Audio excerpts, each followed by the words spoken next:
Good morning guys! Naami karon sa Marsjin. Akong gikuyogan si Mami. Kay magpa-chest CT scan na po siya with contrast. Ka-required sa iyang doktor. Well, paingon na mi saya sa room sa CT scan. Nangita sa amig CR kay kahion na po siya. Sige lang siya kahion. Then, nangutana mi asa ang CR kay sirado ang mga CR na amo ang naadtuan. So gatudluan mi na diha ra di ay. So kani gitaora na siya og tambal daw ni. First time pa nakakita ang tambal nabutangan day ang CT scan na ingana. So 1 hour pa man tagad kay para makita og allergy ba siya. So nag-wait pa mi sayang oras.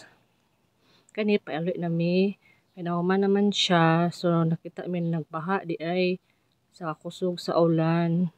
Paingon sa Agora. Morning guys. Thank you for watching.